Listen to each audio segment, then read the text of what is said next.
Bonjour tout le monde, bienvenue à l'épopée du bien-être. Aujourd'hui, je suis vraiment contente parce que je reçois Francis Lemay, psychologue, qui va nous parler de compassion. Puis comme vous le savez, c'est la première fois qu'on reçoit un invité sur le podcast, alors c'est très cool et un petit peu stressant pour moi. Mais je pense que Francis est bien habitué là, de donner des formations, des présentations. Fait que justement, Francis, veux-tu nous parler? Premièrement, allô. Salut! On s'est dit allô avant, là, c'est pour ça, mais... c'est ça, voudrais-tu te présenter un petit peu, nous dire ce que tu fais? Oui, avec plaisir. Ben, tu disais que c'était un petit peu stressant. Pour moi, c'est surtout excitant. C'est vraiment le fun Yes! de savoir qu'on démarre quelque chose, peut-être une petite habitude sur ta Mhm. chaîne. Puis je suis très honoré d'être le premier invité officiel. Yes. Oui, je me présente, docteur Francis Lemay, psychologue. Je travaille en pratique privée dans la ville de Québec depuis 2014. Depuis plus récemment, donc depuis le début de l'année 2022, je suis également professeur associé à l'Université Laval, où j'enseigne un petit cours là, sur les fondements, puis les applications cliniques, des approches basées sur la pleine conscience, dont plusieurs approches de compassion font partie. Excellent. Tu es aussi formateur surtout sur la thérapie d'acceptation et d'engagement. Je pense, est-ce que tu formes aussi dans d'autres approches ou c'est surtout celle-là? Oui, formateur, superviseur en Mhm. thérapie d'acceptation d'engagement, en thérapie cognitive comportementale, plus classique, Oui. puis en thérapie d'analyse fonctionnelle. Puis ça m'arrive aussi de me tremper un petit peu les orteils dans la thérapie focalisée sur la compassion. Mais ça, Mhm.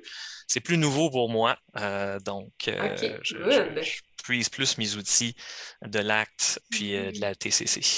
Oui. Puis est-ce que tu as mettons, des spécialités? Est-ce qu'il y a certaines problématiques avec lesquelles tu travailles plus? Oui, ma formation a beaucoup plus porté pendant mes études sur le traitement des troubles anxieux puis des troubles de l'humeur. Mhm. À l'époque, parce que à l'époque où j'ai commencé mon doctorat, c'était le DSM-4. Puis à Mhm. Là, l'époque on est du rendu au DSM 5. exact, depuis quoi, tard en 2013, quelque part en Mhm. 2013, quand j'ai commencé mon doctorat, c'était encore la révision textuelle du DSM-4. Puis on intégrait aux troubles anxieux les troubles de stress post-traumatique, puis les TOC. Donc j'avais Ouais. été bien formé là, à l'époque au niveau de l'intervention Mhm. pour les gens qui souffrent de ces problématiques-là. J'ai aussi eu, là, par le biais de mon cheminement académique, de la formation au niveau de l'intervention pour les troubles alimentaires, donc OK. l'anorexie, OK. la boulimie, les troubles sexuels. OK. Quand même. De fil en aiguille, au fil de sa pratique au privé, on est un peu forcé de devenir des généralistes. Oui. Donc, Oui, vraiment. on est en Mhm. contact avec toutes sortes de problématiques. On va chercher un Mhm. peu de formation, un peu de Oui. supervision. Il est là pour se construire un coffre à outils euh, le, le- le- le plus large possible, là. Mhm. Mais je Tout à fait. dirais, Tout à fait. grosso modo, les troubles anxieux, les troubles de l'humeur, c'est pas mal OK. OK. les problématiques avec lesquelles je suis le plus à l'aise. OK, parfait. J'ai bien fait de te demander parce que moi, je garde beaucoup en tête tes formations, mettons, sur le TOC, là, le trouble obsessionnel compulsif. Fait que moi, j'ai beaucoup ça en tête quand je pense à toi. Puis aussi le fait que tu formes sur l'approche directement. Fait que je suis contente de te l'avoir demandé. Comme ça, les gens ils ont une plus grande connaissance de ce que tu fais dans ta pratique privée. Fait que c'est très, très cool. Merci d'être là. Ben, merci pour l'invitation. Ça me fait plaisir. Fait qu'aujourd'hui, on voulait parler, ben là, tu as parlé justement de ton intérêt, ton nouvel intérêt, peut-être pas si nouveau que ça, mais en tout cas ta nouvelle formation sur la thérapie focalisée sur la compassion. Veux-tu nous parler un peu, peut-être premièrement, c'est quoi ça, la compassion? J'en ai parlé un petit peu sur le podcast, mais dans tes mots à toi, puis ce que toi t'as appris dans... Il faut que je me restreigne parce que je pourrais partir sur une longue envolée Oui, hein? lyrique. Ben, je vais y aller un peu avec la compréhension au niveau bouddhiste de la compassion. Donc, la Mhm. compassion, c'est un désir une impulsion, si on veut, de soulever, d'alléger la souffrance d'autrui. Puis ça peut être aussi par le biais d'une prise de recul par rapport à soi-même, donc un désir d'alléger, de soulever sa propre souffrance personnelle. Si j'étais pour me limiter là, dans une définition quand même simple du concept, ça irait à ce niveau-là. C'est beau comment tu l'as dit, comme soulever sa propre souffrance. Comment tu vois ça? Tu as parlé d'alléger, soulever. On la porte un peu plus légèrement, on y fait de la place, comme Exactement. l'acceptation. Exactement. Ouais. Ben, là où l'acceptation, c'est de dire, bon, je l'accueille, je l'apprivoise, je la laisse être là. La compassion, on est vraiment comme dans un désir sincère d'aider une personne à passer au travers, si on veut, à OK. grandir au-delà de cette souffrance-là, de ce malaise-là, de ces émotions pas agréables-là dans le moment. Donc, ça vient vraiment d'un souhait, dans le meilleur des mondes, d'enlever ça, bien qu'on sache en quelque sorte que ça, surtout dans une approche bouddhiste, dans une compréhension bouddhiste de la réalité, on sait qu'ultimement, si on est réaliste, ça va toujours être un peu là, ça va toujours être rattaché à tout ce à quoi on donne de l'importance, mais il peut quand même y avoir ce désir-là d'aider autrui, de s'aider soi-même à mener une vie où il y en a moins. Oui, tout à fait, tout à fait. Puis là, tu as parlé de bouddhisme, puis là, la science est un peu réappropriée aussi, la compassion. Est-ce que eux la décrivent de la même façon? Est-ce qu'on la décrit de la même façon dans la littérature scientifique, mettons, la compassion? On ajoute des choses, on en retire? Ben là, ça va dépendre de quel auteur on Ouais, va, tout le temps comme ça. quel auteur on va consulter. Mais la plupart je dirais on va plus aller au niveau de la psychologie. Donc, la plupart des psychologues qui s'intéressent, qui font de la recherche sur la compassion, vont avoir tendance à se dire d'une approche ou d'une philosophie bouddhiste au départ. Donc, ça va beaucoup venir. Ils tirent ça de là. À l'origine de cette définition-là. Mais si on pense, par exemple, à Kristin Neff, donc, qui est un des gros noms au niveau de la recherche sur la compassion, Kristin Neff, elle décline la compassion. Ben, c'est la compassion pour soi, donc l'autocompassion, comme étant un construit composé de 3 composantes. Donc, le fait de se traiter soi-même de façon bienveillante, de façon aimante, affectueuse. Le fait de pratiquer la pleine conscience. Puis là, je le perds. Là. J'ai comme un petit blanc là. Tout le monde est. Ah oui, l'universalité des émotions. Donc, voilà. Donc, la prise de conscience du fait qu'on n'est pas tout seul à vivre les émotions difficiles qu'on vit. Merci beaucoup pour le rattrapage. Très apprécié. De rien. Puis, tu sais, quand tu le décris quand même, tu sais, je sais que Christine Neff, c'est beaucoup la compassion pour soi, mais je pense que ça s'établit très bien envers l'autre aussi, tu sais, d'être gentil. Ben là, peut-être pas la partie pleine conscience, mais quand même prendre conscience des émotions de l'autre personne, puis pouvoir se dire, ben, elle agit comme n'importe qui d'autre agirait avec cette souffrance-là, puis d'être capable d'avoir cette empathie-là. Je pense qu'il y a peut-être la partie empathie là, qui est importante là-dedans aussi, d'être capable de le faire, mais... Ben, l'empathie fait pas mal toujours partie de la notion de compassion, donc d'arriver à rationnellement, intellectuellement comprendre qu'est-ce qui fait qu'une personne se sent de la façon qu'elle se sent, qu'est-ce qui fait qu'une personne agit, réagit de la façon qu'elle agit, qu'elle réagit. C'est assez difficile, surtout lorsqu'on va parler peut-être de comportements, d'automatismes, de réflexes qui peuvent être peut-être plus socialement répréhensibles. C'est assez difficile de ressentir de la compassion s'il n'y a pas un certain niveau d'empathie, de compréhension du vécu puis de l'histoire de l'autre personne. pour en arriver à exprimer la compassion. Tout à fait, oui, oui.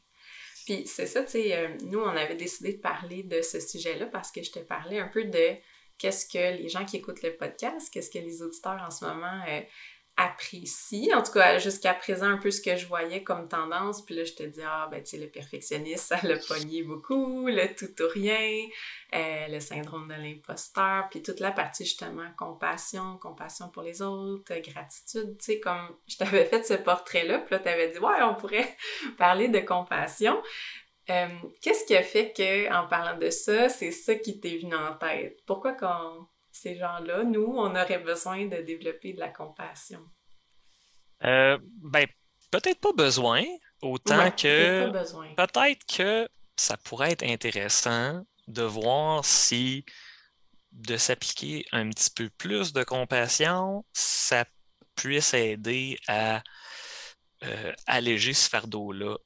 J'ai beaucoup accroché sur perfectionnisme. Puis je me souviens, il y a quelques mois, tu nous avais fait une présentation en ligne à notre petit groupe là, de professionnels sur le perfectionnisme. Puis je m'étais dit, l'approche, la thérapie focalisée sur la compassion, qu'on va la CFT en anglais, elle a été développée à l'origine pour des gens qui présentaient des forts traits, justement, perfectionnistes.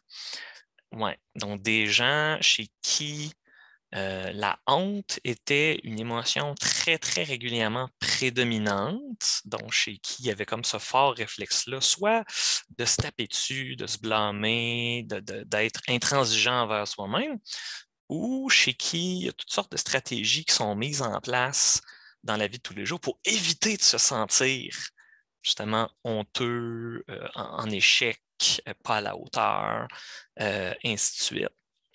Parce que si on retourne au niveau historique, la thérapie focalisée sur la compassion, ça a été développé par un psychologue britannique, donc Paul Gilbert, qui, lui, se spécialisait dans le traitement de la dépression majeure. Puis, il appliquait l'approche de thérapie qui est encore l'approche la mieux fondée empiriquement pour le traitement de la dépression, c'est-à-dire la thérapie cognitive comportementale. Puis, il la faisait vraiment à la lettre, comme c'était là, enseigné à l'école britannique à l'époque, avec le fameux tableau en 4 colonnes. Donc, c'est quoi la pensée automatique que vous avez? Donc, je suis un bon à rien, je suis une mauvaise personne, etc. Comment ça vous fait vous sentir? Ça me fait me sentir honteux. Qu'est-ce qui serait une pensée alternative? Ben, j'ai des défauts dans la vie, j'essaie d'y travailler fort, ça ne fait pas nécessairement de moi une mauvaise personne parce que j'essaie de m'améliorer. C'est un exemple d'une pensée alternative. Puis bon, comment ça vous fait sentir, cette pensée-là? Puis, il y a un certain pourcentage de clientèle. Quand on prend un bassin de personnes dépressives qu'on traite avec la thérapie cognitive comportementale, disons qu'ils sont 100 personnes, mais il y a peut-être, je ne sais pas, là, c'est un chiffre purement fictif que je dis, mais il y a peut-être, je sais pas, au moins 70 de ces personnes-là qui, à la fin du traitement, sont plus en dépression. Puis ça va bien, puis bon, ils ne rechutent pas. Il y a peut-être, je sais pas, 15 personnes qui, à la fin du traitement, ça va bien, mais ils rechutent après quelques mois. Ils retombent en dépression. Puis là, il nous reste, j'ai dit 70 plus 15, donc il resterait 15 autres personnes qui, elles, sortent de la thérapie, puis sont encore en dépression. Puis ça va pas mieux. Puis à l'époque, avant Paul Gilbert, les gens disaient, ah ben ces gens-là qui vont pas bien, c'est parce qu'ils font pas bien la thérapie. Ils participent pas. C'est des clients résistants. C'est du monde qui se prête pas au jeu. C'est des gens qui sont... Ils essayent de mettre le thérapeute en échec. C'est ça qui fait que ça marche pas. Puis, au niveau de la compassion, justement, on n'est peut-être pas exactement à la bonne place. Peut-être qu'on tire des conclusions un peu oui, vite. Paul Gilbert, lui, il s'est dit je ne suis pas si sûr que ça. C'est pas vraiment l'expérience que j'ai. Il était comme, il me semble, j'ai de mes clients qu'ils embarquent dans la thérapie, ils coopèrent, ils collaborent, ils font les exercices, ils s'impliquent entre les rencontres, mais à la fin des, je sais pas, 30, 35, 40 rencontres, ils sont encore dépressifs. Au lieu de tirer des conclusions hâtives, il dit je vais revenir sur mes notes au dossier, puis je vais peut-être même recontacter certains de ces clients-là, puis m'asseoir avec eux pour vraiment essayer de comprendre qu'est-ce qui fait que ça ne marche pas. Puis il a fait des constats quand même assez surprenants chez justement les clients qui ressortaient de la thérapie comportementale, cognitive comportementale classique, encore dépressifs, encore déprimés, mais qui avaient bien collaboré à thérapie. Puis un des éléments qui ressortait beaucoup de ces suivis, c'est que les clients faisaient les exercices on appelle ça de la restructuration cognitive. Donc, ils prenaient leur pensée, comment ils se sentent, ils formulaient une pensée alternative, tout ça. Mais quand on prenait le temps avec eux d'analyser comment ils faisaient l'exercice, Paul Gilbert s'est rendu compte que les gens qui répondaient pas bien à la thérapie, il avaient tendance à faire l'exercice de restructuration cognitive, mais à se dire mentalement, cognitivement, intérieurement, la pensée alternative, qui est supposée ultimement de faire du bien, mais il se le disait sur un ton très intransigeant, très condescendant, même à la limite un peu méprisant. Donc, au lieu de se dire, bon, au début, je suis une mauvaise personne, j'ai des défauts horribles, blablabla, bon, puis là, on le restructure, ben, j'ai des défauts comme tout le monde, mais en même temps, j'essaie d'y travailler, ça fait de moi une meilleure personne. Au lieu de se le dire sur un ton neutre ou un ton positif ou un ton soutenant, ben, il pouvait se le dire comme, ben, voyons donc, là, tu savais bien, c'est évident que comme tout le monde, tu as des défauts, puis que tu essaies d'y travailler, puis c'est clair là, tu sais. Voyons, espèce de. Comme t'es nono de pas t'être rendu compte que t'es comme tout le monde. C'est là, ça. un autre tapage sur la tête. C'était clair là? Comment ça se fait que t'avais pas figuré ça avant? Voyons donc. Hein? Fait ultimement, ben, le travail, la façon qui était fait, ben, il finissait par soit garder la personne au même niveau, puis peut-être même dans certains cas, il devait avoir comme une chute du niveau de l'humeur des clients parce que ben, il faisait le travail, puis après ça, ils devaient se sentir comme hyper honteux parce que le ton de leur pensée alternative était condescendant, méprisant, désagréable. Et de deux, ben, ils faisaient l'exercice, ils faisaient le travail, ils faisaient la thérapie qui est supposée de fonctionner, puis ils en ressortaient en se sentant pas mieux. Ça peut générer toutes sortes d'autres pensées. Coudonc, je suis pas normal, je le fais pas bien, je suis pas bon, je suis un mauvais client, et ainsi de suite. Donc, en se basant là-dessus, Gilbert a fait toutes sortes d'études, toutes sortes de recherches sur justement le sentiment de honte, le perfectionnisme, ces notions-là.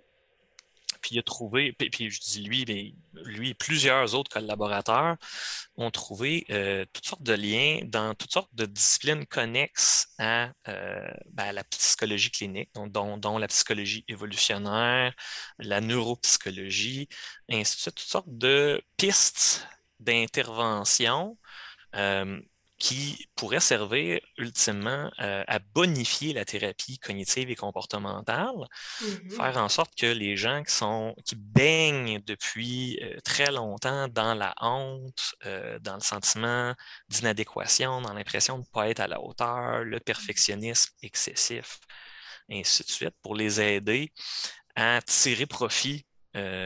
Initialement, c'était vraiment fait pour bonifier la thérapie cognitive comportementale. Gilbert ne l'a pas développé pour être un modèle de thérapie qui compétitionnerait ou alternatif. Lui, il disait c'est vraiment un complément, là, ça un va avec, là. J'avais comme le terme un peu jeu vidéo, dans un add-on, mais oui, un complément, un DLC de sa thérapie comportementale. Donc, un petit ajout pour certaines clientèles qui avaient ce discours intérieur-là plus intransigeant. OK. C'est super intéressant. Merci d'avoir fait toute l'histoire parce que ça nous aide quand même à comprendre d'où est-ce qu'il partait puis où est-ce qu'il s'est envenu avec ça. Puis, fait que dans le fond, là, on a parlé, bon, il y a des gens quand même où est-ce que la honte est très, très forte, hein, puis c'est ça, tu sais, c'est comme psychologue, c'est quand même quelque chose à voir, tu sais, il y a une honte, tu sais, où est-ce que c'est des fois un peu plus facile de travailler, mais il y a des hontes très, très, très, très, très, très fortes, là. Je pense que c'est là aussi que ce que tu décrivais, dans le fond, le 15%, là, où est-ce que c'est très, très fort, puis que même quand on essaie de travailler, ça reste très, très, très... quasiment une protection de la personne de pas se montrer de la compassion et tout ça. Ça pourrait être quoi, mettons, peut-être pour ceux qui nous écoutent, puis c'est très, très fort aussi, ce tapage sur la tête et tout ça, cette honte-là. Ce serait quoi les bienfaits d'utiliser cette approche-là, puis de développer un soi compatissant? On n'a pas nommé ce mot-là encore, là, le soi compatissant, mais tu sais, la compassion pour soi, pourquoi qu'on ferait ça? Il y a pas des tonnes et des tonnes d'études, de recherches sur l'application de la thérapie focalisée sur la compassion. Il y a quelques petits articles ici et là dans la littérature. C'est une approche de thérapie qui est quand même relativement jeune pour une approche de psychothérapie. C'est apparu là, fin des années 90, il me semble. OK. Tout jeune, Pour une approche de psychologie clinique, c'est quand même assez jeune. Ça n'a pas eu autant de popularité que d'autres approches comme la thérapie d'acceptation d'engagement, qui a eu une flambée de popularité au milieu des années 2000, donc qui bénéficie de beaucoup de recherches. Ce qu'on sait, c'est que ça va beaucoup justement aider à réduire la prépondérance chez les personnes justement très honteuses, très perfectionnistes, d'entretenir des discours intérieurs axés sur l'autodépréciation, sur cette tendance-là à se considérer comme pas à la hauteur, pas correct, pas assez bon, pas assez beau, pas assez fin, pas assez intelligent, ainsi de suite. Augmente le niveau de tolérance d'une personne à la honte, mais aussi à d'autres émotions qui sont fréquemment rencontrées, je dirais même plus fréquemment rencontrées que la honte en psychologie clinique, comme l'anxiété, comme le découragement, la tristesse, comme la culpabilité, beaucoup la quand culpabilité, même. la colère. C'est beaucoup utilisé en fait. Il y a un des auteurs qui est très...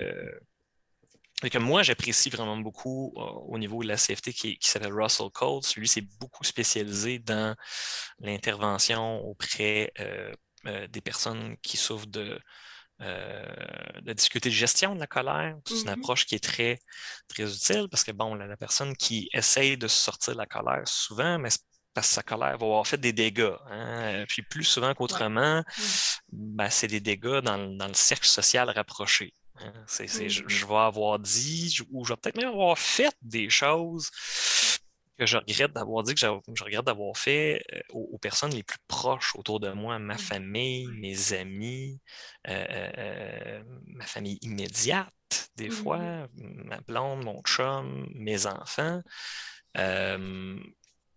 Donc, le fait de se donner le droit de s'offrir la compassion, non pas dans une optique de déresponsabilisation, puis ben là, c'est correct. Tu sais, dans le fond, moi, je suis faite comme ça, je suis colérique, puis ça finit de même, mais vraiment bien plutôt dans une optique de je travaille à améliorer ça. Puis j'essaie de pas traîner inutilement le fardeau de me taper dessus pour les gestes que j'ai faits auparavant quand j'avais pas conscience de ça ou quand j'avais pas les outils suffisants, nécessaires pour adresser ça. Tout à fait, tout à fait. Puis d'ailleurs, ça me fait penser que dans le livre de Gilbert, il disait comme la compassion, ça nécessite du courage, puis le courage, ça nécessite de la compassion. Tu sais, que tout ça, c'est interrelié, puis tu sais, que des fois, pour avancer, puis pour faire son mea culpa et tout ça, c'est important d'avoir de la compassion, sinon, on n'y arrivera pas, là. Ouais. Et puis, il y a un élément de l'approche, bon, dans l'approche de Gilbert, justement, un des éléments centraux de son modèle, la compassion, c'est le fait, sans que ce soit de quoi que j'ai le goût, puis que j'ai hâte, puis que j'ai envie de faire, mais c'est le fait de développer la volonté d'être en présence d'émotions vraiment désagréables, puis de me donner le temps, puis la capacité, puis les outils de développer soit une tolérance pour ces émotions-là, soit une acceptation, soit une Oui. capacité à les apprivoiser, Mhm. et ainsi de suite. Donc, l'exposition à des Ouais. émotions Ouais. vraiment pas le fun, que parfois des Mhm. gens vont avoir fui toute leur vie, ça fait Ouais. intégralement partie Ouais. du modèle. Fait que le D'où son courage courage, ouais, c'est ça, là, c'est important. Oui, oui, essentiel, en fait. oui, oui. Essentiel. Hmm. Puis ça, est-ce que ça entre dans ce que tu me parlais au niveau de, qu'on n'a pas parlé en ce moment, mais les systèmes de régulation, les 3 systèmes de régulation émotionnelle? Les 3 systèmes de régulation émotionnelle réfèrent pas exactement directement au courage en tant que tel. Mais ça demeure quand même un élément assez essentiel dans le modèle. Je ne sais pas si tu avais le petit dessin, si tu voulais nous le partager. Ouais, je l'ai Ben, pas là, OK. mais à moins que toi tu l'aies proche, mais Je sinon on le l'ai à mettra proximité, Ah, en fait. ben J'ai attends. sorti ma version en français en préparation à notre rencontre. Ok. Je ne sais pas si tu Je vais juste peux. essayer de te donner les droits d'accès. Ça sera pas très long. Je pense que je les ai. Ouais?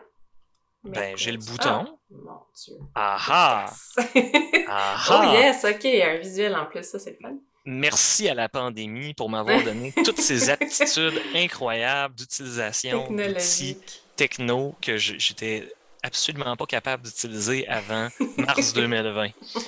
Donc, s'il y a bien une chose de positive qui sera sortie de ça, Hmm. donc nos 3 fameux systèmes de régulation émotionnelle qui sont vraiment un des éléments centraux de l'approche de Gilbert, puis qui viennent expliquer un pourcentage tellement élevé de gens qui, justement, luttent avec des émotions vraiment difficiles sur le super long terme, parfois même Mhm. après avoir fait 1, puis 2, puis 3 thérapies dans leur vie, puis que c'est comme, oh, il n'y a rien à faire, je suis pris avec ça, Mhm. mon anxiété, ça revient tout le temps, ma honte, il n'y a rien à faire, ma dépendance, mon addiction, je suis tout le temps coincé dans des cycles, peu importe les efforts que je fais, puis sans, sans que ce graphique-là soit une panacée, parce que c'est pas une panacée, c'est pas un remède miracle. Euh, c'est un petit graphe qui peut vraiment aider à comprendre beaucoup de choses. Mhm. Grosso modo, oui, vas-y. Juste te dire, dans le fond, qu'il y a des gens qui vont écouter juste en audio. Fait que pour ceux qui l'écoutent en audio, on va vous mettre le graphique ou une version du graphique là, en ligne. Puis si tu peux peut-être juste expliquer qu'il y a 3 ronds. Puis... Oui, exact. Donc, c'est un graphique avec 3 ronds qui sont reliés par Avec chacun des couleurs. chacun des flèches qui vont des 2 côtés du rond. Mhm. Donc, ils sont tous, finalement, ces 3 ronds-là, ces 3 cercles-là sont interreliés. Et puis, ils représentent chacun un système de régulation émotionnelle. Le premier système, c'est le système de motivation ou d'activation. Donc, c'est le système de l'instinct, de l'excitation, de la vitalité, qui est centré sur la quête de satisfaction des besoins, la poursuite de satisfaction, de bien-être, d'accomplissement. On peut rentrer là-dedans le désir je sais pas, d'obtenir une certaine richesse, une certaine notoriété, un statut social, le regard positif des autres, et ainsi de suite. Donc, c'est un premier système de régulation des émotions. Quand on est dans ce système-là, on est vraiment à la quête, on est vraiment à la recherche, on travaille fort pour quelque chose, on étudie fort, fort, fort pour un examen, on met des bouchées doubles le soir en overtime la fin de semaine pour obtenir la promotion au travail. Bon, on se met vraiment beau, vraiment belle pour notre date là, dans la fin de semaine. Bon, on est vraiment là-dedans. Le deuxième cercle, c'est le cercle au niveau de la protection face aux menaces. Donc, c'est le cercle de la colère, de l'anxiété, du dégoût, le système de régulation de la colère, de l'anxiété, du dégoût, qui peut être à la fois activant, comme le système précédent de motivation, mais qui peut aussi être très inhibant. Donc, on peut soit être beaucoup, beaucoup dans l'action quand ce système-là est activé, mais on peut aussi être vraiment beaucoup dans l'inaction, dans la passivité. Donc, quand ce système-là est très activé, tout notre cerveau, tout notre être devient vraiment focalisé, axé sur la recherche des menaces, la recherche d'une façon de s'enfuir ou de détruire une menace, puis la recherche de se protéger soi-même, puis de se retrouver dans un état où on va se sentir en sécurité à nouveau. Puis ce qui est intéressant, c'est que selon le modèle de la CFT, les gens qui sont chroniquement soit dépressifs, soit anxieux, soit perfectionnistes, ils vont avoir tendance à avoir un de ces deux systèmes de régulation-là, un système de motivation, système de protection face aux menaces, un des deux qui va être surinvesti ou suractivé dans leur vie, ou les deux. Donc, ils vont vivre parfois aussi dans une alternance constante entre les deux. Soit j'ai peur d'une menace, j'essaie de fuir, je fige, j'essaie de lutter contre une menace, ou je suis à la quête de l'obtention de quelque chose, un diplôme, l'affection, regard positif, un bien-être immédiat, de la bouffe, de la drogue, de l'alcool, etc. Puis, en alternance avec les deux. Puisque Gilbert observe, puisque plusieurs, en fait, recherches en études en neuropsychologie semblent également suggérer, c'est que le troisième système de régulation, chez beaucoup de gens, il serait sous-investi. Donc, il serait beaucoup moins souvent activé. Puis ce serait le système de régulation émotionnelle de l'apaisement. Donc, qui, lui, mène à un sentiment de satisfaction, de sécurité, de connexion émotionnelle, qui est justement centré sur l'apaisement, donc le calme, l'affiliation, la proximité avec autrui, le sentiment de sécurité, la bienveillance, la gentillesse. Donc, c'est vraiment un système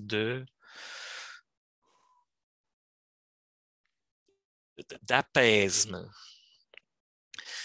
Puis, un des gros objectifs de la plupart des interventions faites en CFT, donc en thérapie focalisée sur la compassion, c'est d'aider une personne à construire, puis à renforcer, puis à solidifier, puis à investir un petit peu plus ce troisième système de régulation-là, donc notre troisième cercle dans notre graphique. Oui. Oui, vas-y. Fait que ça, c'est quelque chose, quand tu dis que c'est pas autant investi, c'est parce que on l'a pas appris, parce que c'est pas valorisé par la société. Qu'est-ce qui fait que, oups, celui-là, il part. Ah ben là, il y a toutes sortes, il y a toutes sortes de causes possibles, toutes sortes de facteurs qui peuvent entrer en ligne de compte. Il va y avoir, comme presque toujours, le facteur qui est un peu le facteur qui nous échappe, qui est le facteur biologique. Oui. Donc, il y a des gens qui vont beaucoup plus facilement voir activer leur anxiété, leur colère que la moyenne. On va se parler, par exemple, du tempérament. Donc, il y a des enfants déjà en super jeune âge qui sont très, très, très facilement activés. Ça prend pas grand... Ils se semi-accrochent, ils se semi-cognent, ils se graffinent avec leurs petits ongles là, dans la face, puis ils pleurent, puis c'est des grosses crises, ils deviennent tout rouges, puis ça prend comme tout le temps du monde les apaiser puis les calmer. Puis il y a d'autres enfants qu'on a l'impression qu'on pourrait les échapper en bas des marches, puis ils se mettraient à rire parce que ça les a fait vivre des émotions fortes, puis échappez pas aux enfants en bas des marches. Ouais, mais il y en a d'autres, c'est tout le contraire. Donc au niveau émotionnel, c'est beaucoup plus difficile de les activer. Donc, Ouais. biologiquement parlant, il y a des facteurs. Il y a des gens qui sont très sensibles à développer des dépendances, des addictions. Du Mhm. monde, on leur donne une dose ils boivent une bière, ils ne peuvent plus s'arrêter.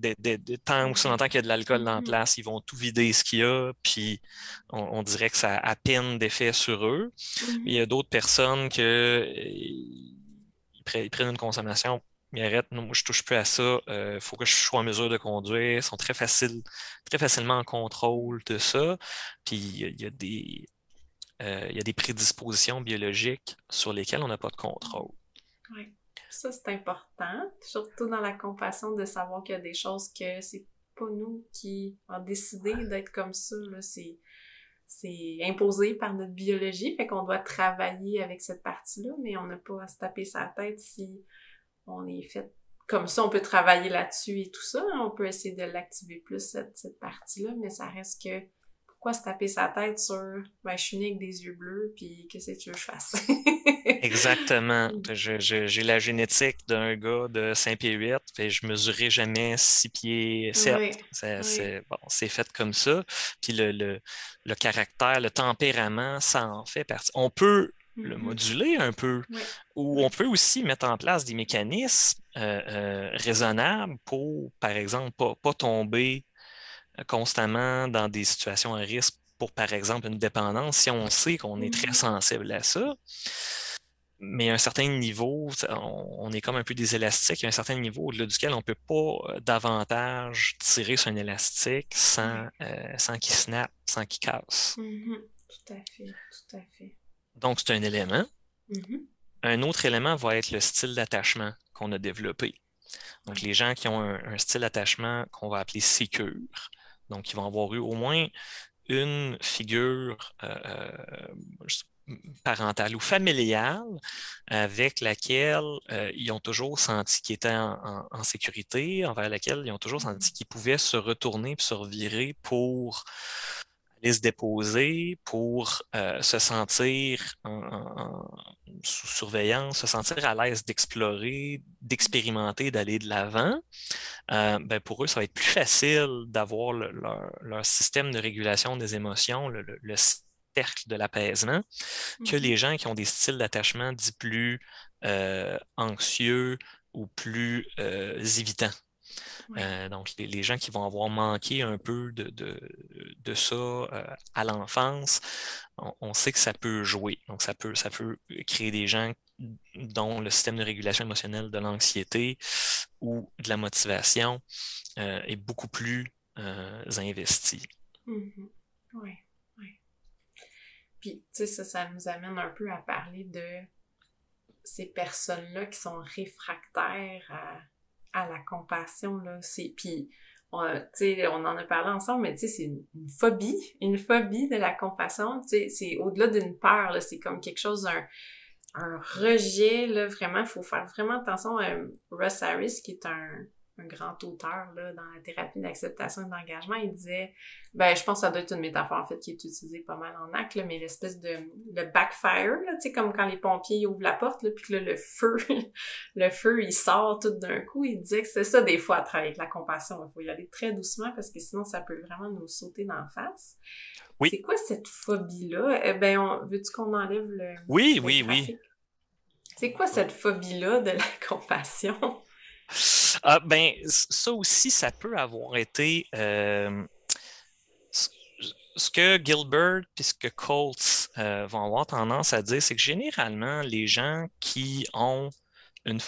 On ne peut pas faire de généralisation extrême. On ne peut pas dire 100% du monde, on peut Non, pas. non, c'est ça. Mais en général, ce qu'on va observer, c'est que les gens qui sont extrêmement réfractaires à recevoir ou à s'offrir de la compassion, ça va être des gens qui vont avoir eu une histoire soit de traumatisme ou on parle plus récemment de adverse childhood events, donc des événements aversifs survenus à l'enfance ou jusqu'au début de l'âge adulte, là, en temps normal. Mhm. Donc, ils vont avoir vécu beaucoup de ces événements-là de nature sociale. Donc, ils ont peut-être été, dans les cas extrêmes, battus ou négligés dans leur famille, ou ils ont peut-être subi de l'intimidation, du harcèlement de la part de leur père à l'école, ils ont peut-être vécu des trahisons de la part de personnes significatives, leur fratrie, leur premier amour, ainsi de suite. Ce qui fait que l'intimité qui est supposée, encore là, dans le meilleur des mondes, chez une personne qui va avoir eu un environnement propice à développer un style d'attachement sécure, l'intimité, c'est quelque chose dans quoi on veut se sentir en sécurité. C'est quelque chose dans quoi on veut se sentir à l'aise, confortable. Pas avec tout le monde, mais au moins avec une, deux, trois personnes clés proches de confiance. Si on n'a jamais connu ça, c'est difficile d'être à l'aise dans l'intimité. Ou si on a connu ça et que ça s'est reviré contre soi, c'est peut-être ça, en fait, qui est le pire. Si on a connu le sentiment de sécurité, qu'on s'est laissé aller, on a baissé nos gardes, puis qu'il y a quelqu'un qui est venu comme tout casser ça, ben ça laisse une trace de « Hey, je peux-tu à nouveau me laisser aller? » Tu sais, je peux-tu à nouveau... Ça crée un conditionnement un peu pervers, un peu tordu, tu sais, là, ce sentiment-là que j'avais, là, tu sais, quand je me sentais là, donc bien à l'aise, là, de tout déballer à ma petite copine à 12, 13, 14 ans, puis que là, après ça, être allé raconter ça aux autres filles, ou être allé dire ça à un tel, puis boum! Ah! Mais ce sentiment-là d'aisance, de bien-être, de OK, c'est correct, je peux, tu sais, être moi-même, puis ben, il devient un peu associé à ouais, mais si. Ouais, mais la dernière fois, là, ce qui s'est passé. Puis j'aime bien la métaphore du backdraft parce que ça ressemble pas mal à ça. Puis au niveau de la CFT, on va dire que c'est pas mal l'élément du modèle. Donc, ce malaise-là, cet inconfort-là, ou à la limite, à l'extrême, cette phobie-là pour la compassion, c'est pas mal l'élément dans lequel toutes les petites techniques, toutes les petites stratégies risquent de s'avérer insuffisantes si elles ne sont pas appliquées au sein d'une psychothérapie dans laquelle la personne consulte avec un clinicien particulièrement agile, adroit, je dirais pas nécessairement expérimenté, mais sensible. Sensible, puis capable de doser la quantité adéquate de compassion que la personne est prête à recevoir, puis de reculer quand c'est comme, bon, je comprends que là, c'est peut-être comme la limite. On va s'en tenir à ça. Puis, donc, que ce clinicien-là peut devenir finalement ils vont appeler ça une base de sécurité. Donc, cette image-là, ce symbole-là d'une personne envers qui, justement, le client peut recommencer à se dire, OK, il y a des contextes où je peux me laisser aller. Il y a des contextes où je peux être 100% moi-même, puis où je peux recevoir cette compassion-là, puis des trahisons, il n'y en aura pas, des abus de confiance, il n'y en aura pas, des abus de pouvoir, ça n'aura pas lieu. Ça prend du temps. Puis c'est sûr que toutes les lectures de livres, puis toutes les applications de stratégies sur des sites web ou dans des articles risquent de s'avérer un peu insuffisantes pour la personne qui vit avec ces traumatismes relationnels-là. Si elle n'a pas quelque chose de concret en une personne avec qui on va respecter son rythme, ses limites, puis avancer graduellement jusqu'à ce qu'on...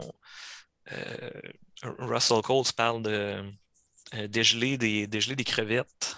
Donc, si on prend un sac de... Non, ça a l'air niaiseux, mais Bon, on prend un sac de crevettes congelées, Mhm. puis on fout ça dans le micro-ondes ou on envoie ça direct dans la poêle à feu élevé dans l'huile. Il va se libérer une quantité d'eau complètement Ouais. Va faire une déraisonnable. soupe aux crevettes. Puis la texture va être plutôt Mhm. rebutante. Hein. Ouais. Quand on dégèle des fruits de mer, ben, il y a plein d'autres affaires comme ça, mais quand on dégèle particulièrement des fruits de mer, c'est super important de prendre le temps et de ne pas dégeler Forcer. trop vite. Mhm. Mhm. Mhm. Ben, quand une personne a une phobie de compassion, quand pour une personne il y a eu des traumatismes relationnels qui font en sorte qu'elle est très sur ses gardes, puis qu'elle a fini par associer dans sa tête compassion, bienveillance, empathie avec trahison, abus, Ouais. négligence, souffrance, etc. Ben, on ne peut pas comme prendre cette personne-là puis la jeter dans la poêle, la compassion, à feu Ouais. élevé, puis ça va bien Ouais. aller, là, tu sais, dégèle, là, puis tu vas voir, avec les autres, ça marche, là, avec les autres, ça va bien. Ouais. Ouais. Ouais. Et, Mm. ben, la personne qui a vécu, surtout si elle a vécu plusieurs traumatismes, faut prendre le temps, il faut se réchauffer à la compassion de façon Mhm. très graduelle. Ouais. Ouais. Ouais, ce qui est quand même, tu sais, là, je vais pas trop rentrer là-dedans parce que c'est pas nécessairement un podcast pour les psychothérapeutes, mais ça reste que, tu sais, comme psychologue, c'est un peu difficile des fois de trouver ce dosage-là. Moi, je pense que de base, je suis quelqu'un comme ça, fait que la personne, elle arrive, et comme, j'ai déjà de la compassion, c'est un peu raide. Ouais. Fait que, tu sais, c'est ça, comme tu dis, comme trouver le dosage, mais il y a aussi des fois des fits de personnalité, puis tout ça qui fait que, puis tu sais, qu'on essaie quand même, je pense, tu sais, au niveau de la compassion, tu sais, on parle souvent, nous, dans notre approche de, tu sais, voir le client comme un arc-en-ciel ou un œuvre d'art, c'est quelqu'un qu'on découvre avec ses qualités puis ses défauts. Là, ça veut pas dire que c'est tout parfait puis tout ça, mais ça reste qu'on veut découvrir cette personne-là puis l'accepter telle qu'elle est et tout ça. Mais c'est ça pour ces personnes-là qui sont très profondément blessées. Ils veulent pas qu'on les voit tout de suite comme une œuvre d'art ou un bel arc-en-ciel, là. Ils veulent que tu vois que, non, c'est pas beau, là, ça, là. Oui, oui, ben, Au début. on a le droit de les voir comme on les voit. C'est peut-être plus dans la façon qu'on l'exprime ou le C'est moment ça. où on Mhm. l'exprime peut être plus ou moins Mhm. avisé. Ouais. Non, c'est sûr qu'on leur dit pas comme ça, mais là, vous allez savoir ceux qui l'écoutent, là, mais je ne dis pas à toutes mes clientes, tu es une belle œuvre d'art dès la première fois. Mais bon, en fait, je leur dis jamais, mais je pense que ça se sent aussi, tu sais, qu'on accueille. Mais je veux dire, en même temps, je pense pas qu'il y ait personne qui va aller voir un psy qui les accueille pas, mais comme tu dis, c'est trouver vraiment le dosage de je t'accueille à ton rythme, on va y aller doucement, puis on Mais va pas faire trop. émerger, c'est ça. Pas trop Tranquillement. nécessairement brasser d'affaires intenses dans les premiers C'est stades ça, si la ouais. personne, ben, elle se sent pas encore en sécurité. Mhm. Tout à fait, tout à fait. Fait que c'est tellement intéressant, en fait, pour ceux qui voudront pousser plus loin là, ces réflexions-là, mais tu sais, les études sur les liens d'attachement sont tellement intéressantes. Là, je me rappelle, c'était au bac, là. Mais tu sais, comme les petits bébés, mettons, qu'on voyait déjà très tôt là, l'attachement qu'ils avaient à leurs parents. Puis tu sais, la base de sécurité, c'est tellement une belle image parce que dans le fond, les bébés, tu sais, qui avaient cet attachement-là, tu sais, ils allaient explorer, mais ils checkaient tout le temps si leur maman ou leur papa était là. Ah, il est là, fait que c'est correct, je peux aller explorer. Je reviens une fois de temps en temps voir ma maman, ou je retourne explorer. Puis là, après ça, il y a les bébés qui restent tout le temps pognés après leur maman ou papa. Puis après ça, il y a ceux qui couldn't care less que ta maman est là ou pas là. Ça va pas trop bien le lien d'attachement. Fait que pour ceux qui ça leur tente, c'est vraiment intéressant ces Attachement études-là. plus Ouais. évident, plus Ouais. comme dans Ouais. la nonchalance, un peu. Ouais. Vraiment. Hmm. Vraiment. Ouais. Fait que là, on a parlé de tout ça. Puis l'affaire aussi avec la compassion, oui, il y a la peur, la phobie de la compassion, mais je pense qu'il y a une grosse partie de ça qui est associée à toutes les mythes, en fait, qu'il y a sur la compassion. Tu sais, le fait que, mettons, on va devenir vraiment...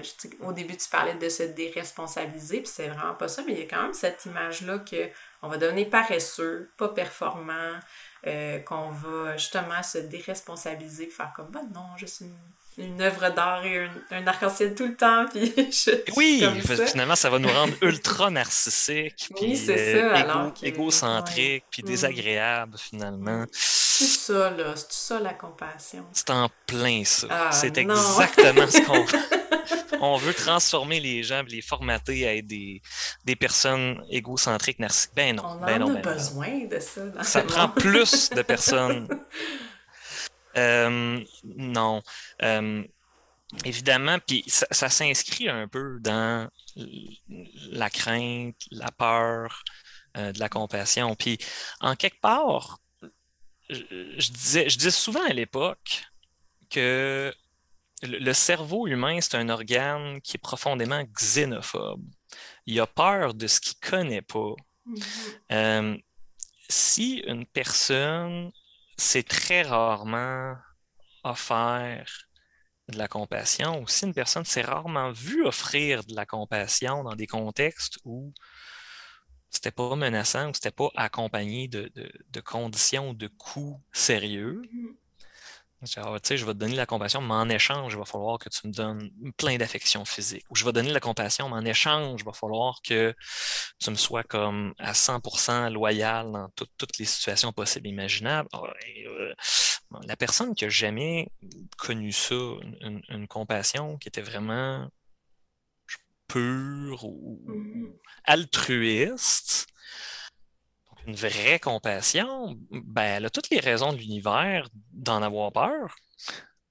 Parce Ouais, que ben c'est pas oui. familier, je suis pas Mhm. habitué de fonctionner. Je connais pas ça. Puis même Mhm. si ce que je connais, le perfectionnisme, l'intransigeance envers moi-même, les exigences hyper élevées, la culpabilité excessive, même si ce que je connais, je suis capable rationnellement, je prends le temps de m'asseoir, puis je réfléchis à ça, puis je me le dis, puis j'en suis conscient, consciente, ça me mène tout le temps dans un mur, Mhm. ça me fait procrastiner, ça me fait rejeter les autres, ça me fait m'épuiser de façon répétée dans ma vie, ça me crée des conflits, des Mhm. incompréhensions, des problèmes de communication, etc., etc.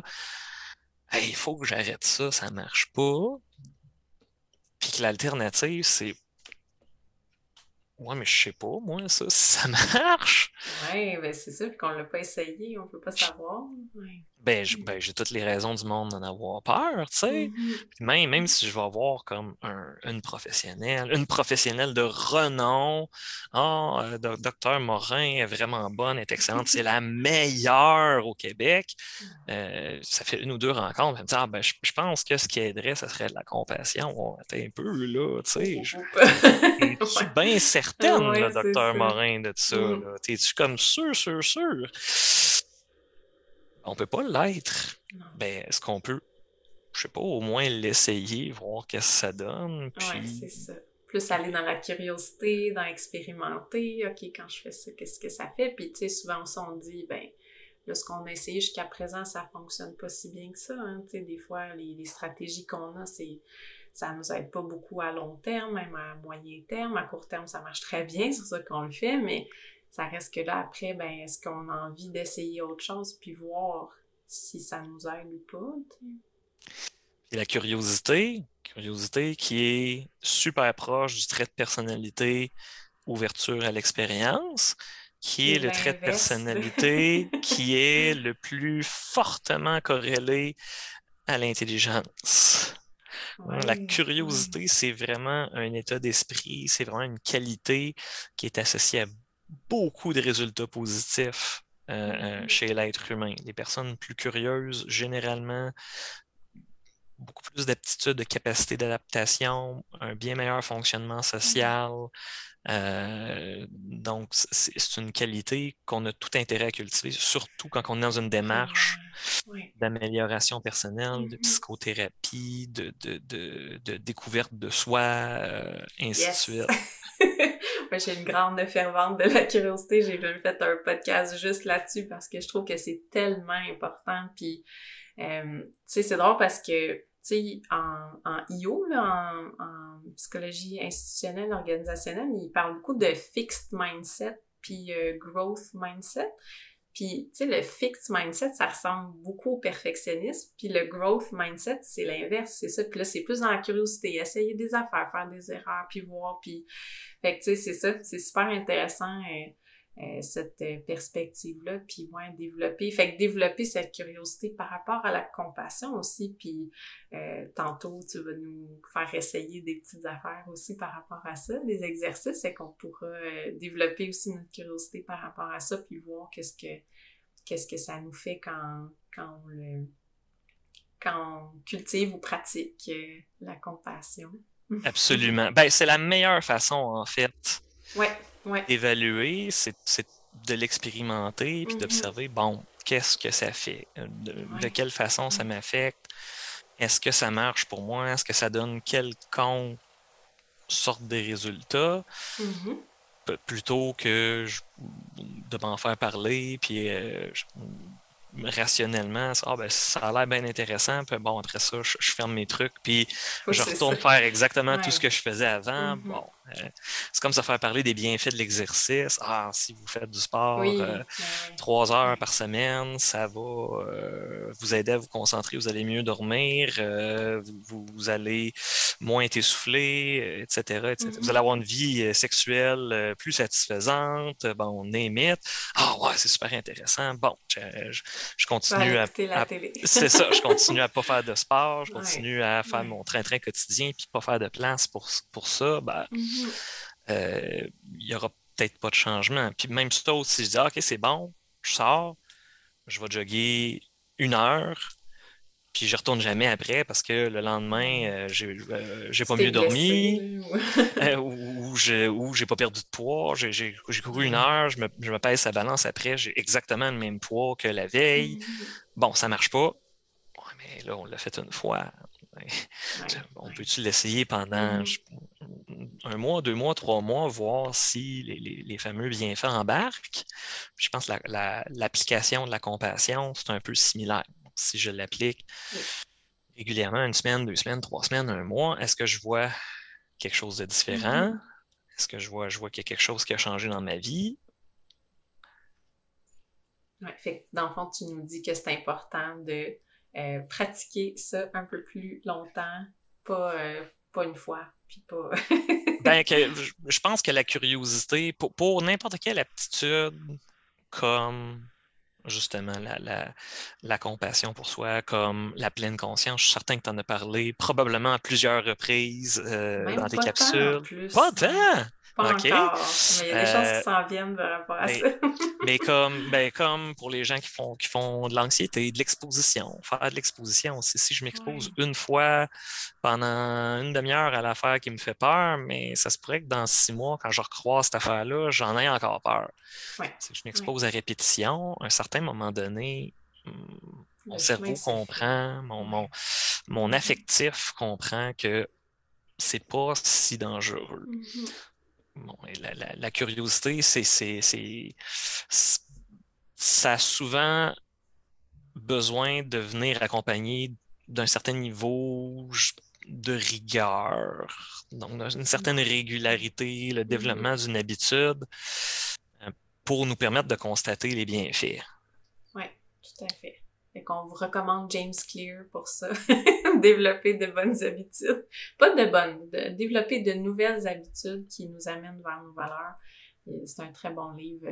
En français, je me rappelle jamais. En anglais, c'est Atomic Habits. En fait, j'ai dit on vous recommande, mais c'est moi. Je sais pas si toi tu l'as lu. Je suis pas familier, non? En français, c'est... je me rappelle pas. Je vais le mettre sur le site. Là. Il me semble que c'est petit, en tout cas, des petits pas, mais c'est vraiment un excellent livre. C'est un ancien joueur de football, en fait, qui a écrit ça. Ouais, puis assez pratico-pratique aussi de comment mettre en place des nouvelles habitudes de vie, puis ça change ça change notre façon de voir les choses. Mais encore une fois, c'est ça, on le lit, mais après ça, l'importance de le faire, le mettre en pratique, c'est là que ça devient compliqué. Là. Le nerf de la guerre, c'est la mise en application. Mais oui. Ouais. Puis encore là, quand on tombe dans le perfectionniste, quand on tombe dans faut que je le fasse 5 fois par semaine, sinon ça vaut rien. Ben là, le risque est assez élevé qu'on ne le fasse pas 5 fois par semaine. C'est ça. Donc, on se décourage, donc on soit intransigeant avec soi-même, puis donc que ça devienne une raison de plus pour se blâmer, se taper dessus, puis se sentir mal, honteux, coupable, inadéquat. Fait que développer une curiosité flexible, mais quand même rigoureuse. C'est ça, c'est pas évident, mais trouver une façon que c'est pas un il faut, c'est j'ai envie d'essayer, j'ai envie de découvrir à un certain rythme, mais pas comme absolument, puis là, peu importe ce qui arrive dans ma vie, il faut que je fasse ça. Puis... Ben finalement, d'être compatissant avec le développement de notre habitude, puis le fait que ça puisse être difficile de développer une habitude, surtout quand on sort d'un sentier battu. Puis ça, c'est une des métaphores que Dr. Colts aime bien présenter à ses clients, c'est la métaphore du sentier. Donc, je ne sais pas si tu l'as déjà présenté. Je pense pas. Donc, le sentier battu, c'est un petit peu comme si dans la cour arrière chez toi, tu as un beau terrain qui mène à une forêt au bout duquel il y a une montagne. Puis, ça fait plusieurs années que tu marches sur le même chemin, puis tu vas régulièrement marcher à la montagne, puis tu aimes bien ça, c'est ton spot préféré, tu adores la montagne. Le problème, c'est que, vu qu'on habite au Québec, l'hiver, il y a beaucoup de neige qui s'accumule, puis au printemps, la neige fond, puis dont la neige au haut de la montagne, qui va souvent s'accumuler en grande quantité. La loi de la physique du chemin où il y a le moins de tension fait en sorte que l'eau, quand elle va couler, elle va venir tomber direct sur ton terrain et elle va l'inonder à tous les printemps. C'est quoi la piste de solution?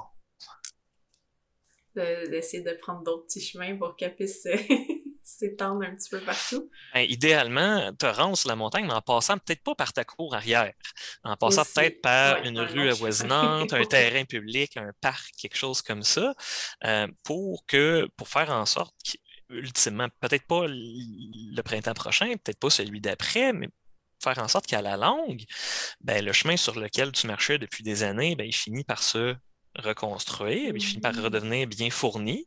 L'eau coulera plus par là, que l'eau se mette à couler par le nouveau chemin que tu vas taper. Ce qu'on sait par contre, c'est que créer un nouveau chemin dans une forêt vierge, c'est pas facile.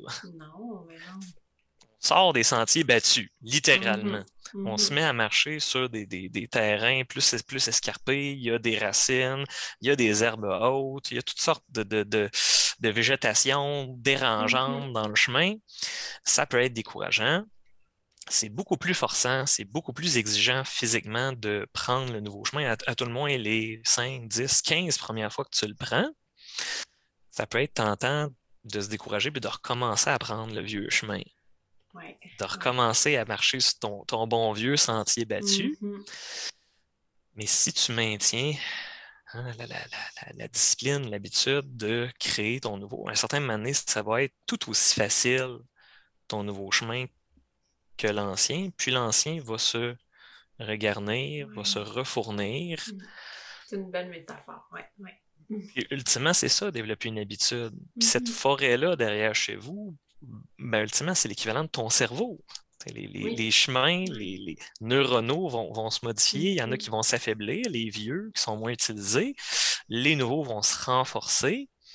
Puis l'idée de l'approche basée sur la compassion, c'est un peu ça. C'est de développer un nouveau chemin neuronal qui est peut-être un sentier pas très bien battu chez certaines personnes, mais en se donnant le droit, puis en étant compatissant dans la difficulté de développer ce nouveau chemin-là, il y a plus de chances que ça devienne éventuellement, sans dire facile, peut-être seconde nature. Oui, tout à fait. Oui. Ah, excellent. J'aime ça. On va la réutiliser. Très bien. Puis justement, là, si tu veux nous starter un petit peu sur développer ça, là, ce nouveau sentier battu-là, as-tu des exercices pour nous? La première chose que je vais proposer, vu que tu dis que tu n'en as pas beaucoup parlé, c'est un petit exercice de pleine conscience. Court, simple. Ça ne veut pas nécessairement dire facile, mais court et simple. parce que OK. développer la pleine conscience, ça fait partie un peu intégrante du modèle. Pour devenir agile à observer, reconnaître, puis ne pas être assujetti ou subjugué par les émotions, ça peut être hyper aidant de développer l'habitude d'une petite pleine conscience.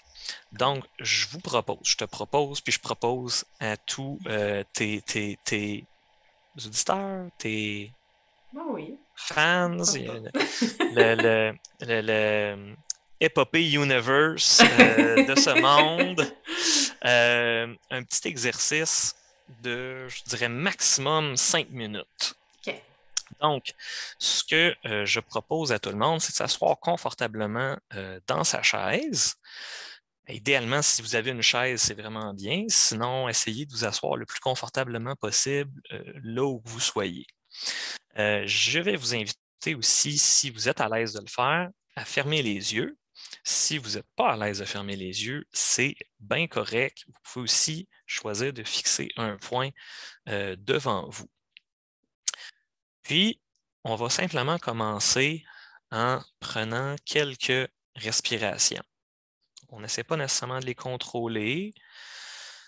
On respire le plus normalement possible. Puis pour débuter, je vais vous inviter à focaliser votre attention sur la température dans la salle autour de vous.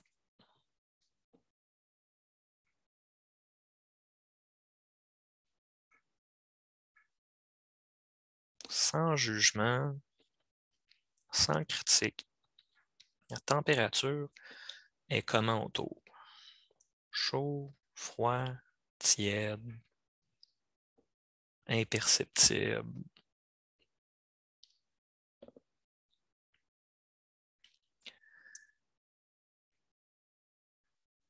Maintenant, vous allez porter votre attention, puis la focaliser d'abord sur vos pieds, ce que vous arrivez à sentir à la hauteur de vos pieds. Ensuite, soit au niveau de votre chaise ou de l'endroit où votre corps est assis. Donc, vos sensations physiques. Puis si vous avez les mains à plat sur les cuisses, peut-être aussi porter attention à ce que vous arrivez à ressentir à ce niveau-là. Ou tout simplement au niveau de vos mains.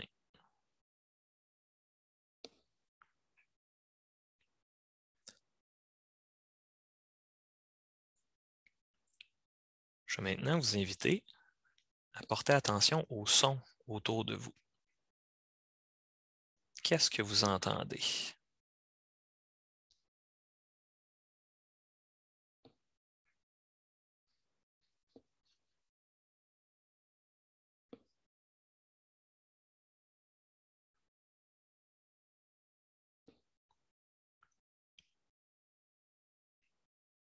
Posez maintenant votre attention sur les sensations internes que vous arrivez à ressentir. Est-ce que vous percevez de la faim, de la tension musculaire, du confort, autres sensations?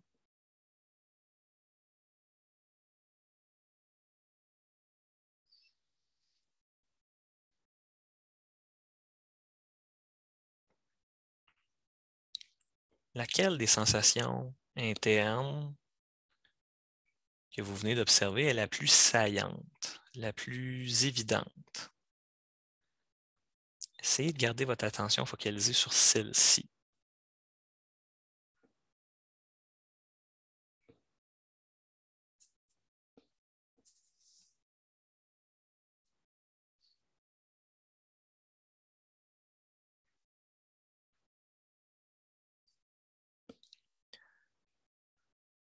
Maintenant, focalisez votre attention sur votre respiration.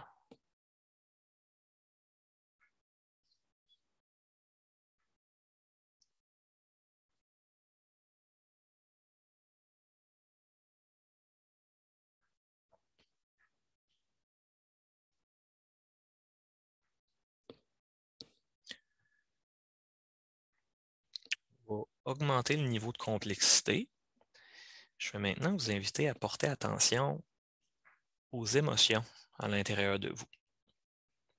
Ressentez-vous en ce moment de l'intérêt, de l'ennui, de la curiosité, de l'anticipation, de l'anxiété, de la joie, de la surprise, autre chose?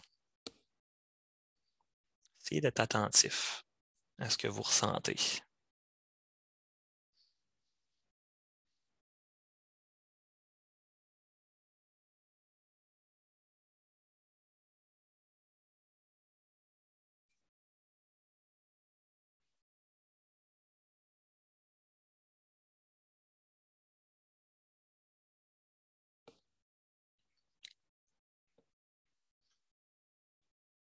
Niveau plus cognitif maintenant. Quelles sont les pensées que vous arrivez à observer? Avez-vous des paroles qui défilent dans votre tête? Avez-vous des images qui vous apparaissent pendant que vous faites l'exercice?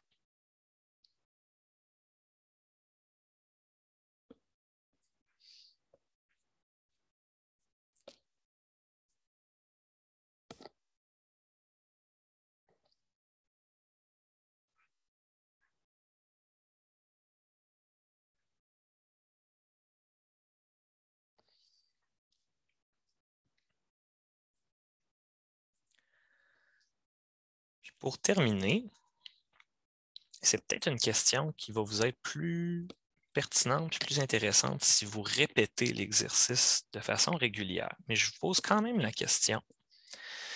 Observez-vous une relation entre vos pensées et vos émotions? Est-ce que ça arrive que certaines pensées mènent à ressentir certaines émotions ou à l'inverse, que quand vous observiez certaines émotions, ces émotions-là aient tendance à venir accompagnées de certaines pensées? Faites juste observer si vous arrivez à faire des liens comme ça entre vos pensées puis vos émotions.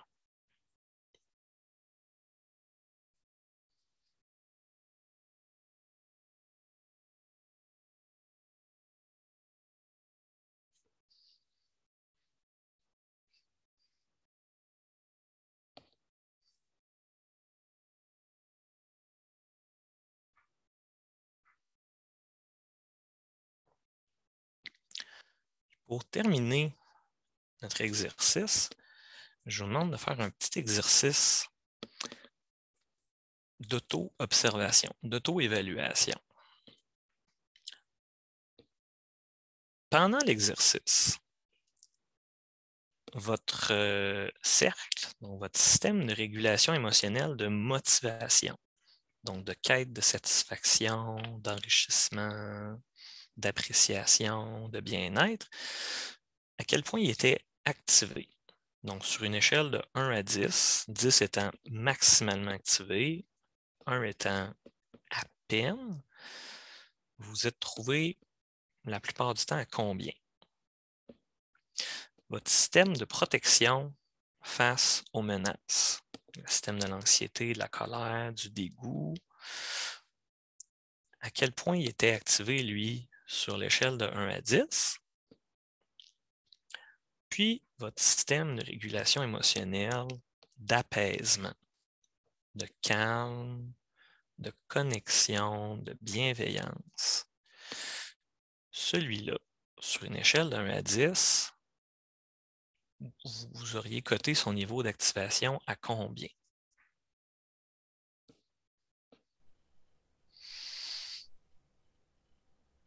Quand vous vous sentez à l'aise, vous pourrez rouvrir les yeux.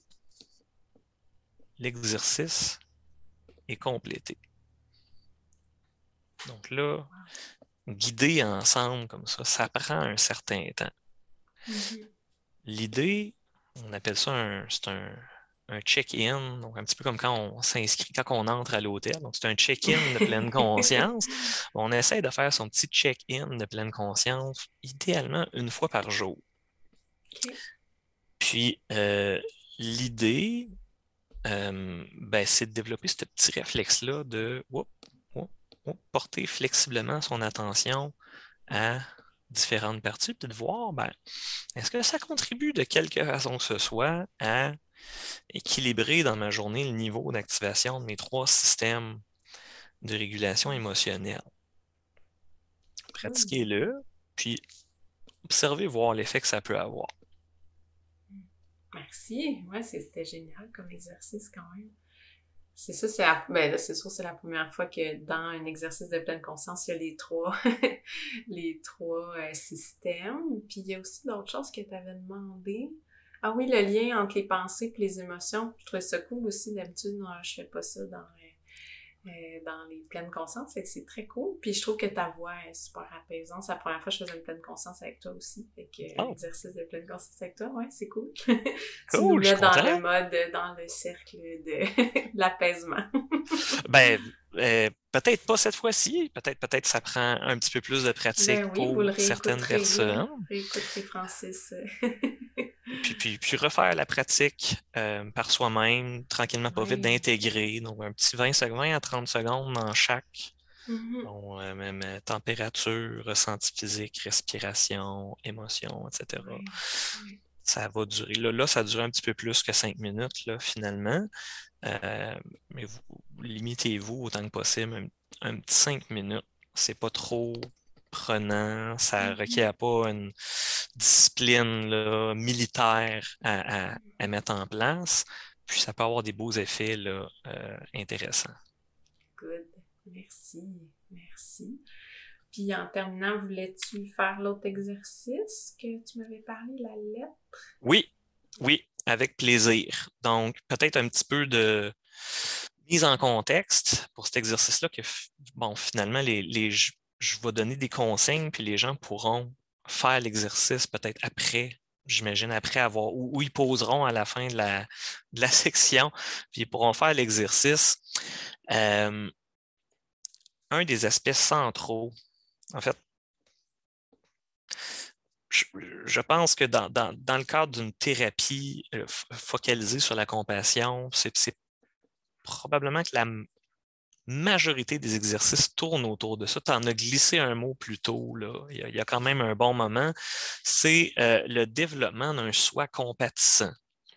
Donc, le développement au fil du temps, donc au fil de plusieurs semaines, plusieurs mois de travail, on va essayer de se développer une image soit de soi-même ou d'une autre personne qu'on va développer, puis qu'on va bonifier, puis qu'on va préciser au fil du travail, qui est une sorte de une représentation interne de ce qu'est la compassion ou ce qu'est une personne compatissante pour soi. Puis là, il y a des dizaines et des dizaines d'exercices différents qui peuvent être faits. Un des exercices qui est intéressant à faire parce qu'il ne demande pas nécessairement beaucoup de coaching, il ne requiert pas nécessairement la présence continue d'un thérapeute ou d'une tierce personne, c'est la rédaction d'une lettre de compassion pour soi. Donc, lorsqu'on rédige une lettre de compassion pour soi, on se met un peu dans la perspective de moi, là, disons que dans 6 mois, 1 an, 5 ans, j'ai réussi à devenir une personne plus compatissante envers moi-même. Si dans un futur rapproché, j'ai été capable de développer les qualités de bienveillance, de calme, de confiance, de compréhension, le courage, la curiosité, l'ouverture, l'empathie, la motivation à aider les autres, à m'aider moi-même, la capacité à prendre soin des autres puis à prendre soin de moi-même, euh, qu'est-ce que je pourrais dire au moi d'aujourd'hui pour l'aider à devenir un petit peu plus cette personne-là? La lettre de compassion, on va habituellement la commencer en cher Francis, chère Marjorie. chères personnes qui écoutent le podcast. En ce moment, je sais que tu te sens très honteuse, inadéquat, coupable, indigne d'amour. Bon, être anxieux, fâché, enragé, hors de toi. Puis ensuite, on enchaîne avec une deuxième phrase qui est « C'est parfaitement compréhensible que tu te sentes comme ça, étant donné… » Puis là, bon, il va avec mon parcours de vie. Qu'est-ce qui fait dans ma vie que je suis devenu plus sensible à ça?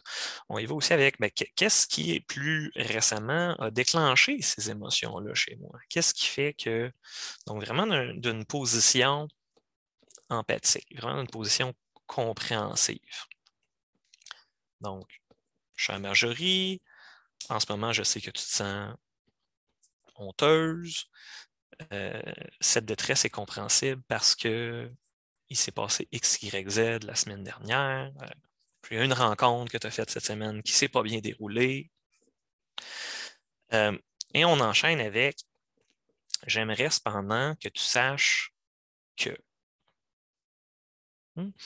Puis l'idée, c'est de transmettre, donc, dans la perspective du soi compatissant futur, de transmettre au soi présent qui vit beaucoup d'émotions désagréables, de la compréhension, de la bienveillance, de la chaleur, de l'encouragement, une sensibilité aux besoins dans le moment présent, du soutien, un sentiment de confiance, donc de s'insuffler. Puis ça, c'est vraiment un aspect central dans l'approche. Donc, le soi compatissant, c'est un soi qui insuffle à la personne